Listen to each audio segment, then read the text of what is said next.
어떤 강렬한 영상의 자극에만 팝콘터치에 반응을 하고 보호자가 불렀을 때는 반응을 잘 보이지 않는다는 거고, 점점 강렬한 그런 자극을 추구하기 때문에 결국은 뇌 세포끼리 연결하는 고속도로 상태가 잘 발달되지 않았다고 볼 수가 있기 때문에 사주 디지털 디톡스를 통해서 아이의 변화를 보시고 사주를 경험하시게 되면 아마 한 달 정도의 작은 변화를 통해서 6개월, 1년 뒤도 아마 가능을 해볼 수가 있고, 그거를 실천할 수 있는 힘과 용기는 아마 받으셨을 겁니다. 원장님, 네. 많은 보호자들이 아이에게 영상 보여주는 게 안 좋냐고 물어보십니다. 네. 언어 발달과 아이에게 보여주는 영상과의 연관성이 있다고 하는데 이거에 대해 자세히 좀 알려주세요. 오늘 내용들은 미국에서 여러 학회에서 발표한 내용들, 그 다음 뇌과학회에서 뜬 내용들을 기반으로 자료는 준비는 했고, 요거는 단순한 조언이 아니라 미국에서의 학회, 뇌과학회에서 얘기하는 여러 가지 충격적인 진실을 바탕으로 준비했습니다. 사실 부모님들이 제일 많이 하시는 말씀이 이거예요. 영어로 된 교육 영상을 보여줬더니 단어를 따라 하던데요.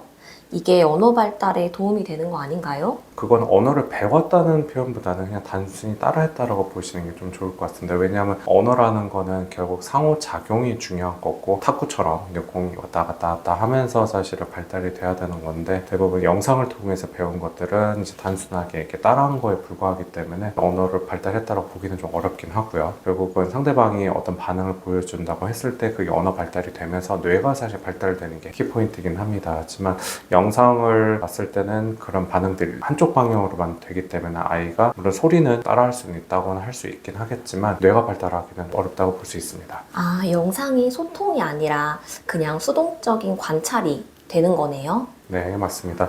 워싱턴 대학교에서 최근에 이제 8에서 16개월 아이들을 대상으로 이제 소위 이제 베이비 비디오라고 해서 1시간씩 좀 보여주는 걸 했는데, 보여줄 때마다 이제 아이가 발달할 수 있는 언어 단순 평균 수가 6개에서 8개씩 줄어들었다는 연구가 있습니다. 그래서 결국은 교육용 영상이라는 말 뒤에 숨어있는 어떻게 보면 언어 도둑 같은 셈이죠. 그런데 원장님, 단순히 말이 늦어지는 것 이상의 문제가 있다면서요? 단순히 언어가 느려지는 것뿐만 아니라 미국 신시내티 아동병원의 2020년도에 아동 발달에 관련된 연구 결과인데, 미디어 과도한 노출된 아이들이 이제 뇌를 찍어봤더니 이제 언어라든지 인지를 담당하고 있는 백질 쪽에 발달이 현저하게 낮은 걸로 나왔습니다. 결국은 뇌 세포끼리 연결하는 고속도로 상태가 잘 발달되지 않았다고 볼 수가 있기 때문에 이런 것들은 아이 뇌 발달에도 커다란 영향을 줬다고 볼 수가 있습니다. 고속도로가 끊겨 있는 상태라니,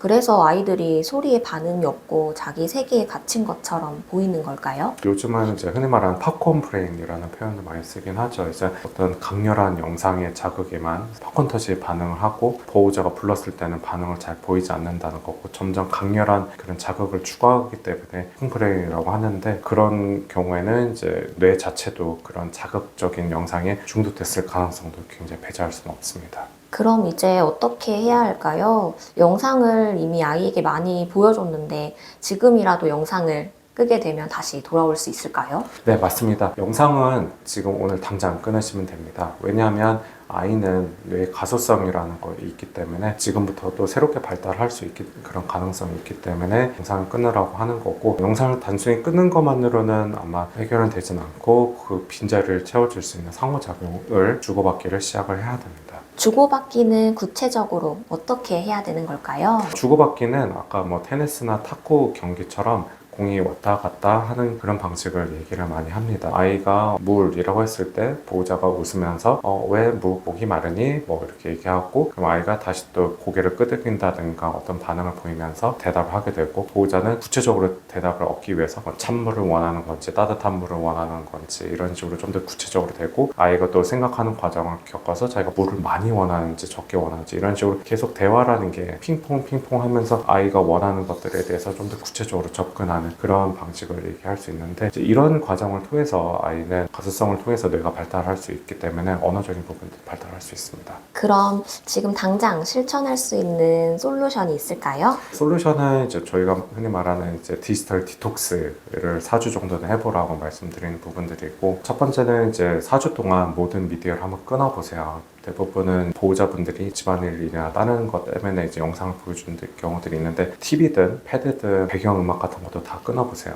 그리고 두 번째는 해설가가 되어보는 걸 추천드립니다. 아이가 어떤 모든 행동을 할 때 그걸 옆에서 이제 생중계를 해주는 거죠. 뭐 우리 아이가 물을 마시고 싶었네, 뭐 가지고 놀다가 그건 재미가 없었어 하면서 계속 아이와 소통할 수 있게끔 여기서 하고, 아이가 자리에 눕는다든지 했을 때는 뭐 피곤해, 졸려, 아이한테 끊임없이 아이의 어떤 행동, 눈빛이라든지 반응이 달라질 때마다 그거에 대해서 한마디씩 계속 옆에서 거들어주는 게 좋습니다. 그리고 세 번째는 이제 눈 마주침을 2배로 한번 늘려보세요. 언어적인 거는 이제 입뿐만 아니라 눈에서도 시작이 되기 때문에 아이가 작은 행동, 표정 이런 거에 따라서도 달라지기 때문에 그런 것들에 대해서 예민하게 한번 반응을 해주시는 거를 추천드립니다. 디지털 디톡스 4주 동안 잘 실천한다면 어떤 변화가 나타날까요? 저희 보호자분들도 많이 얘기해 주시는 게 눈 마주침도 굉장히 좋아졌고 아이가 부르는 소리에도 좀 많이 반응을 한다 그러고, 예전보다는 의미 있는 대답을 뱉어낸다 이런 얘기도 하고, 뭐 짜증을 낸다는 얘기도 하긴 하지만 짜증을 내는 것 자체도 어떻게 보면 나쁜 것이 아니라 아이가 뭔가 표현을 하려고 하는 그런 행위이기 때문에 짜증이 좀 늘어난다는 것도 어떻게 보면 아이의 욕구라든지 하고 싶은 말들이 더 늘어나는데 그걸 표현하지 못할 때 나타나는 또 다른 형태이기 때문에 이런 것들도 굉장히 달라졌다는 표현도 많이 쓰고, 실제로 저희 언어재활사 선생님들도 통해서 이제 많이 좋아진 거를 저희가 직접 몸소 많이 체험하고 있습니다.